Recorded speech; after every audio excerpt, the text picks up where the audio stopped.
Baby झाल्यावर तू रडली आहे का? कारण नसताना. सगळे म्हणतात किती लकी आहे तू, बाळ झालंय. पण मनात कुठेतरी एक रिकामेपणा असतो, एक प्रश्न असतो, एक गिल्ट असतो की मी आनंदी का नाही. तर आज आपण त्या विषयावर बोलणार आहोत, जो कोणीच ओपनली बोलत नाही. हा व्हिडिओ शेवटपर्यंत नक्की बघ, कारण शेवटी मी एक अशी गोष्ट सांगणार आहे जी कदाचित तुझं गिल्ट कायमचं कमी करेल.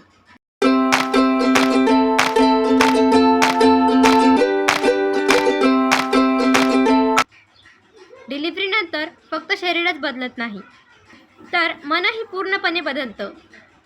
हार्मोन अचानक खाली येतात, कंप्लीट स्लीप भेटत नाही, बॉडी पेनमध्ये असते, रिस्पॉन्सिबिलिटी वाढतात आणि त्या सगळ्यांमध्ये सगळ्यांची अपेक्षा असते की आई झाली म्हणजे खुशच असायला हवे.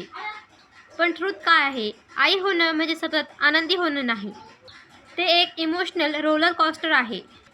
आनंद कमी का वाटतो याचे 3 मेन कारण आहेत. त्यातला नंबर 1, हार्मोनल ड्रॉप.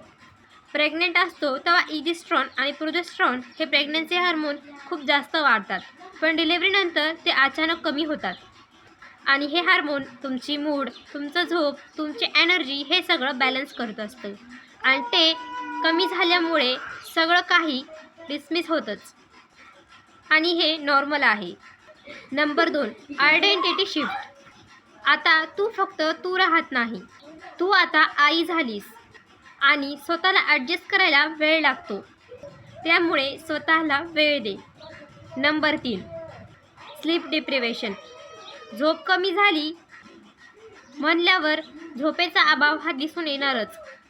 त्यानंतर इमोशनल ब्रेकडाऊन जास्त होतो. एका आईला नाईट फीडिंगसाठी, डायपर चेंज करण्यासाठी असो, बेबी क्राईंग असो, या सगळ्यांमुळे सलग झोप मिळतच नाही. आणि अशी तुटक झोप झाल्याने थकवा येणं, उदासीनता येणं हे सगळं नॉर्मल आहे. तर आता सगळ्यात महत्त्वाचा मुद्दा म्हणजे, तुला असं कधी वाटलं आहे का की माझं बाळ इतकं क्यूट आहे, माझ्या बाळावर इतकं प्रेम आहे, तरीही मला आनंद का वाटत नाही आणि लगेच गिल्ट येतोय का?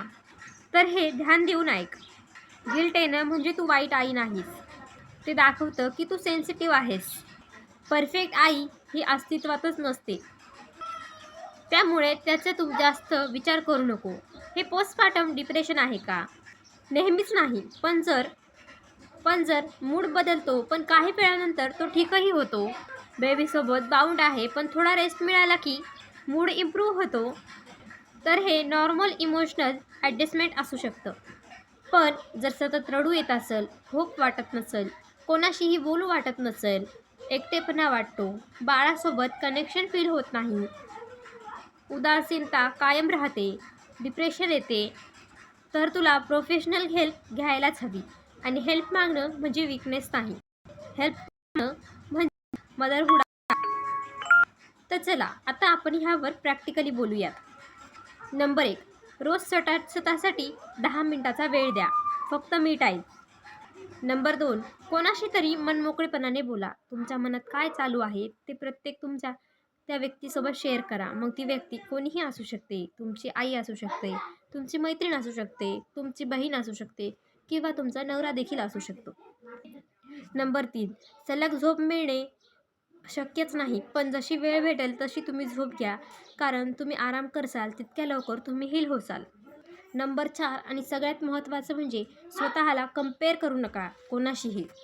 आणि अजून एक गोष्ट, तुझं मन बदलायला, ॲडजस्ट व्हायला वेळ लागेल. स्वतःला वेळ दे, कारण आई रोज नव्याने शिकत असते. आई आनंद कमी वाटणे म्हणजे कमी आई असणे नाही. आई पण कमी होत नाही, आई पण ह्यावरून ठरत नाही. तू अजून शिकत आहेस, ॲडजस्ट होत आहेस, स्ट्रॉंग बनत आहे. तू एकटी नाही. जवळपास 99% आई हेच सगळं फील करत असतात. जर आजचा हा व्हिडिओ तुला रिलेट झाला असेल तर कमेंटमध्ये फक्त एक शब्द लिही, मी आहे. आपण सगळे एकत्र ही जर्नी स्टार्ट करूया. अशाच व्हिडिओसाठी सबस्क्राईब करा वैशूज ग्लो डायरी.